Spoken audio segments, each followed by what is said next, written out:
content et étonnement surpris, c'est de la nouvelle équipe municipale qui est en place, avec François et toute son équipe, qui donne un dynamisme. Il n'y a qu'à voir le marché de Salviac, où j'étais encore hier matin. Je vais m'investir encore plus.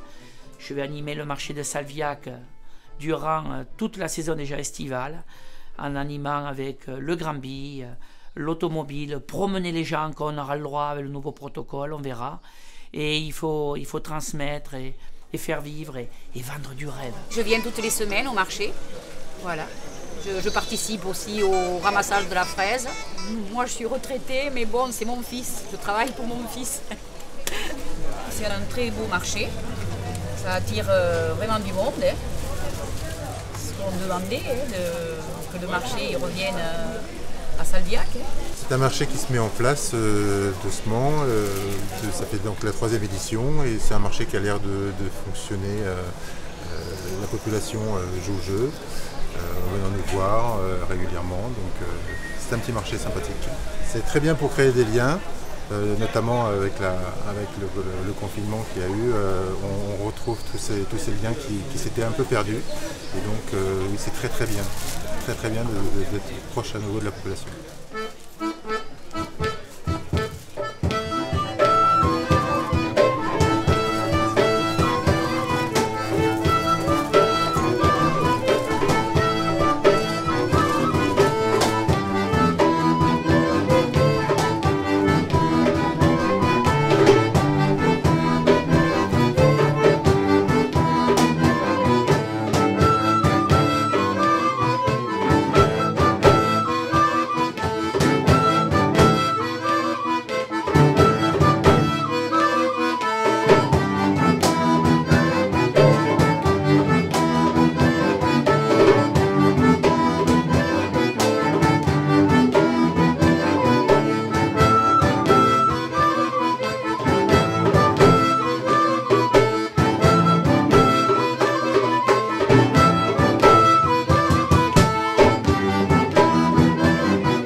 Pourquoi il y a une telle église dans ce village, il faut la remettre dans son contexte historique.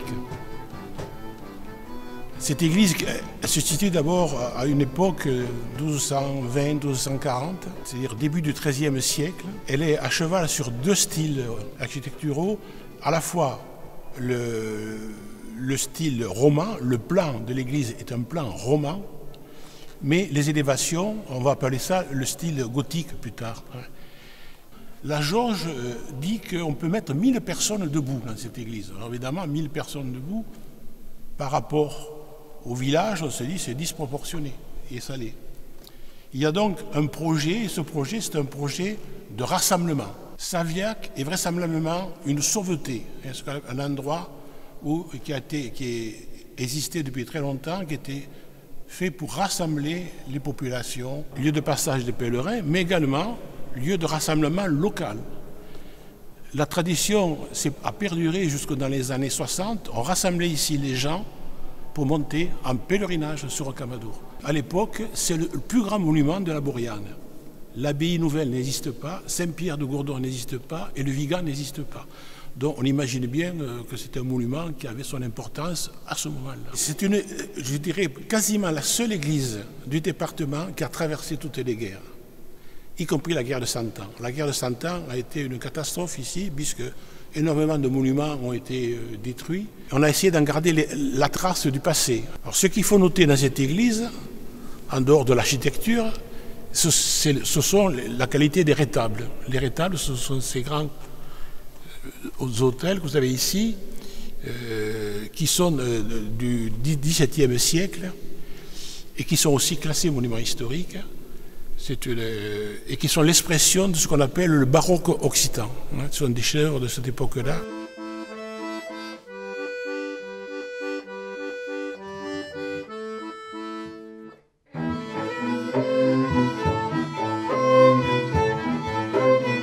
Alors la passion au début a été à l'âge de 14 ans. J'ai voulu retrouver le tracteur de mon grand-père et très jeune j'ai voulu faire un musée. Donc ça fait 30 ans cette année que je travaille sur le musée. J'ai monté une association en 2006 et j'ai quelques bénévoles qui m'aident.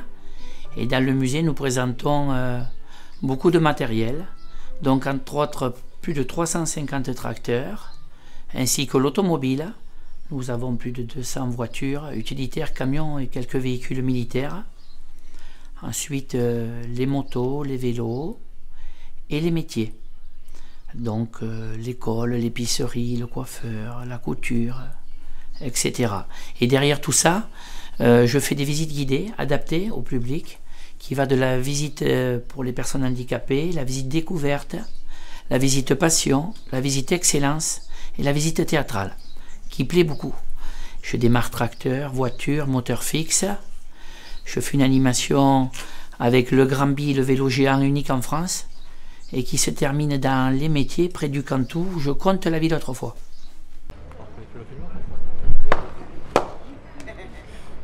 Et c'était réservé qu'aux sportifs. Il faut être énormément musclé pour faire ce genre de vélo. Je suis sur la terre de mes grands-parents. Ici, tout le site est à moi, j'ai 15 hectares sur le site. C'était l'exploitation après agricole de mes parents. Et j'ai retransformé l'exploitation agricole en musée.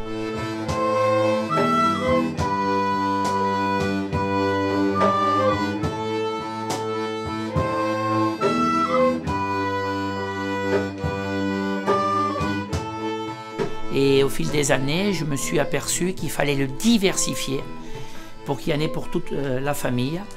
C'est pour ça que nous présentons toute cette diversité qui est assez unique en France apparemment. Et surtout un musée, à mon avis, il faut le faire vivre. Un musée qui est statique, ça ne va pas. Il faut que ça vive, il faut que ça démarre, il faut raconter l'histoire et transmettre la passion aux plus jeunes, aux enfants. En tout cas, c'est mon souhait dans l'association. Parce que je dis au musée de Salviac qu'on prend le temps et on remonte le temps.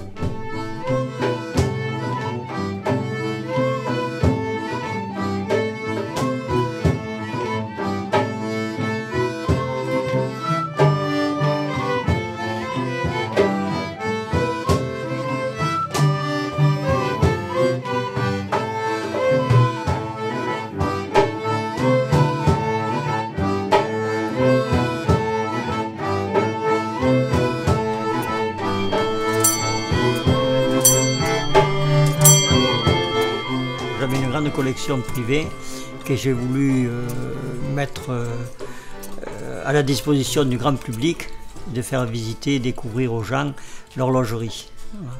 Et en plus, comme on répare l'horlogerie, on répare tout ce qui est horlogerie, les gens viennent pour faire réparer leurs horloges, tout ce qui est mécanique. Je vais vous présenter comment on exécute les décorations sur les gaines d'horloge, sur le bois en fait. Donc du coup, je vais exécuter du faux bois. Donc il faut savoir qu'avant de faire du faux bois, je suis amenée à faire de l'ocre, plusieurs couches d'ocre sur mon support bois, comme par exemple ici, de couleur orange ou rougeâtre, c'est selon le final qu'on veut. Premièrement, sur mon bout de bois, je badigeonne ma mixture de faux bois. J'attends que ça prenne, et par la suite, pour venir faire les nervures du bois, je travaille avec mon pinceau. Donc je peux faire des nervures en zigzag, ou plutôt droite, ou mouchetée. La passion d'horlogerie, j'avais fait des études d'ébénisterie, et c'est en réparant des caisses d'horloge qui m'est venue la passion dans l'horlogerie, c'est en voyant le mécanisme des comptoises. Les activités qui passionnent ces lieux, c'est une association ouverte à tous, donc on va réparer de l'horlogerie, donc on va avoir des gens qui amènent des horloges à réparer, on va avoir des gens qui vont amener des caisses d'horloges, des gaines qu'on appellera, pour réparer la partie boiserie, pour faire le faux bois, c'est ma fille qui s'en occupe et d'autres de l'association. Et donc ensuite on a les ateliers pédagogiques pour les enfants et les grandes personnes à la découverte de l'horlogerie ou du faux bois. Et ensuite on a les gens qui viennent pour la visite du musée. Voilà. Je vais vous montrer quelques exemples de mon travail avant restauration, donc les caisses qui arrivent dans cet état-là, et par exemple elles ressortent dans cet état-là. On a aussi cet exemple-là. Très souvent les gens, il faut réparer le mécanisme et la caisse. On voit des gens du village, on voit des gens hors département, on voit même des gens de l'étranger amener les horloges à réparer. Et les gens de Salviac sont assez passionnés par le musée. Il faut savoir qu'ici, nous, on exécute le faux-bois à la méthode du XIVe siècle, ce qui était utilisé à l'époque. Malheureusement, on est les seuls en France à l'exécuter, parce que la méthode est très très longue à être réalisée. Il y a beaucoup de critères à prendre en compte, comme le critère de température ou du taux d'humidité ambiant. Et malheureusement, c'est très coûteux.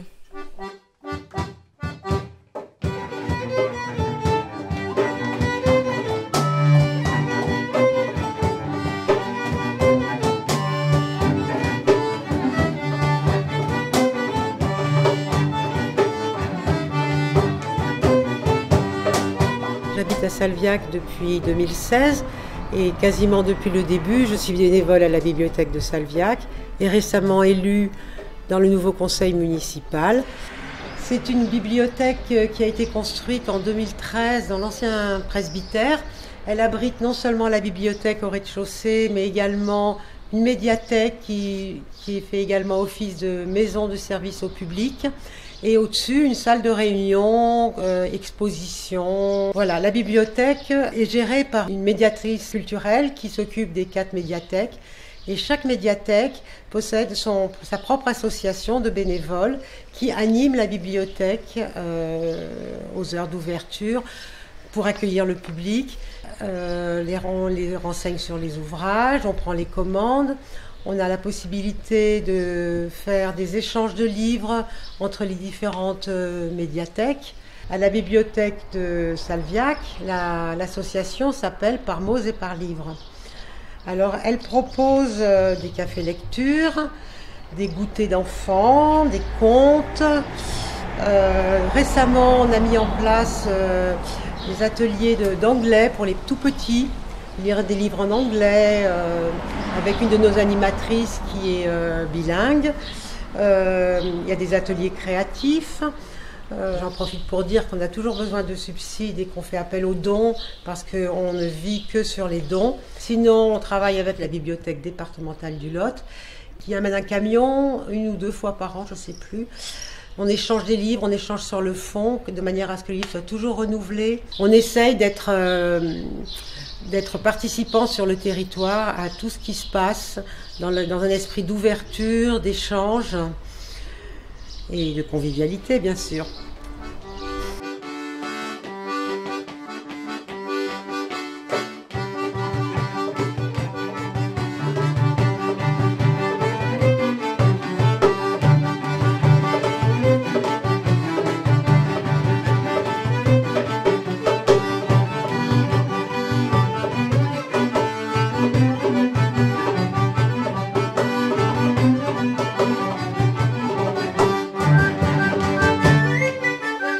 Bienvenue d'abord à Maison de Fortitude. Nous arrivons des Pays-Bas et nous avons décidé de changer de vie. Et donc, un petit peu, au début, ça a été l'envie de vivre autre chose. Et puis la région, ça s'est un petit peu décidé avec une Google Search, un petit peu une recherche. Et puis, petit à petit, ça s'est affiné. La région est connue, le sud, c'était en haut de l'Occitanie. Donc, c'était une belle idée.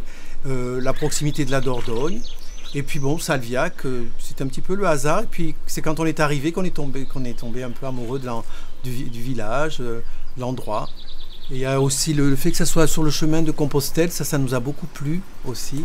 C'est sur un GR, donc on accueille des marcheurs, c'est assez c'est plaisant. C'est toujours des gens qui ont des histoires, qui ont vécu une vie, voilà, une envie. Donc que ça soit pour le côté spirituel ou le côté physique, donc c'est toujours bien. Le principe de la maison d'hôtes, c'est les hôtes mangent avec nous, c'est pas une carte, hein, c'est un repas. Donc ce sont toujours on essaie de faire autour de la cuisine du terroir, comme ça, le canard bien sûr, et puis aussi la cuisine, ce qu'on sait faire, voilà. C'est toujours simple, mais bon, voilà. Pour les fêtes, c'est bien. Au mois de décembre, on a eu des gens qui viennent voir leur famille.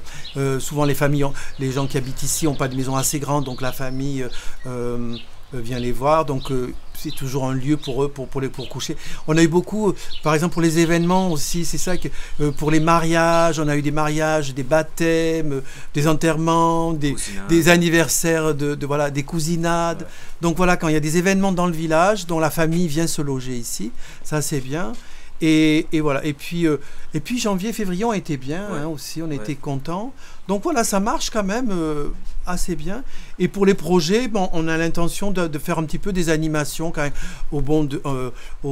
comme ça par exemple l'été en tout cas, de faire des apéritifs dînatoires. Peut-être on va voir après avec les gens du village si on peut organiser un petit peu des événements comme ça pour ponctuellement, comme ça pour un peu aussi animer nous et que nos invités plutôt soient surpris aussi par un peu une animation un peu ponctuelle. Peut-être c'est quelque chose avec film ou musique, on verra.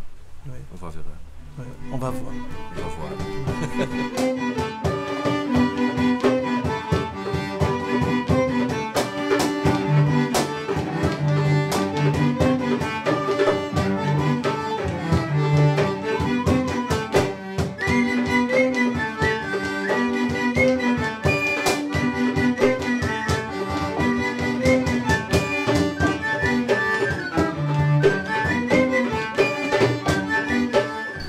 On est les nouveaux gérants à partir de cette année. C'était notre gérant qui a tourné le camping La Paillote pendant, je crois, 17 ans. Il a arrêté maintenant et c'est nous qui reprenons le camping. Et un petit peu La Paillote, mais surtout le camping. Et puis petit à petit, on va aussi essayer de faire un peu restauration. On vient des Pays-Bas, on vient d'Amsterdam. Moi, j'ai vécu quelques années, pendant 10 ans, j'ai vécu à Bousik, pas très loin d'ici. Parce que mes parents, ils avaient la même idée que nous, quand ils étaient jeunes, de déménager des Pays-Bas à Bousik pour commencer un camping. Je suis allé au collège à Gourdon et au lycée à Gourdon. Et donc j'ai vécu ici pendant quelques années. Et après, ça fait maintenant 12 ans que je suis reparti à Amsterdam. Et maintenant, on a eu l'idée de commencer un camping, de revenir ici. Pour l'instant, pas de revenir ici permanément, donc on ne va pas s'installer toute l'année ici parce que pour l'instant le camping ne va pas gagner suffisamment d'argent pour vraiment gagner notre vie. Donc on a l'idée de s'installer pour 3-4 mois ici, tourner le camping et un petit peu La Paillote et puis pour l'instant repartir à Amsterdam pour travailler là-bas et comme ça on peut faire un peu une combinaison entre notre vie aux Pays-Bas et puis notre vie dans la nature et en France ici avec le camping. Ça fait maintenant 1 semaine et demie qu'on vient de s'installer, donc on vient juste d'arriver.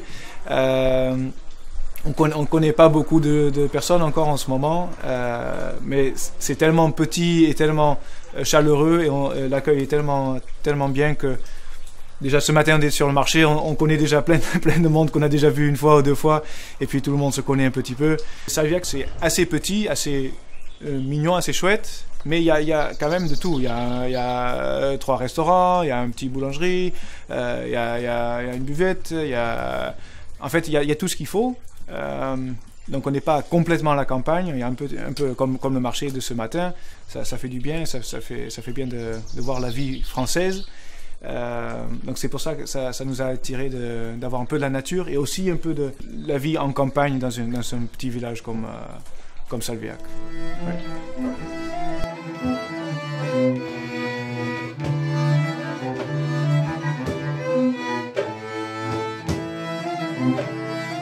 La piscine a été rénovée, réhabilitée on va dire, parce que c'est une ancienne piscine qui a été réhabilitée. Elle a été réhabilitée en 2017 et je crois qu'on a fermé pendant 2 saisons, si mes souvenirs sont bons. Voilà, donc là elle est ouverte depuis 2017 et il y a beaucoup de monde qui vient parce que bon, elle est quand même à débordement, elle est sympa, le cadre est joli et elle est chauffée à 27, c'est un bassin nordique, on appelle. C'est avec des puits qui sont dans le sol, tout autour du terrain de foot, tout devant du terrain de foot. Il y a des puits au glycol, voilà, qui nous chauffent l'eau à température. Le 1er mai pour les scolaires et après juillet et août pour tout le monde. Et septembre encore pour les scolaires et normalement on la ferme au 1er octobre. Il y a tout type de personnes, hein. Souvent le matin il y a beaucoup de personnes âgées qui viennent pour nager et l'après-midi c'est plutôt les jeunes qui viennent pour s'amuser. Et qu'est-ce que vous pensez de Salviac ? C'est le plus beau village du monde.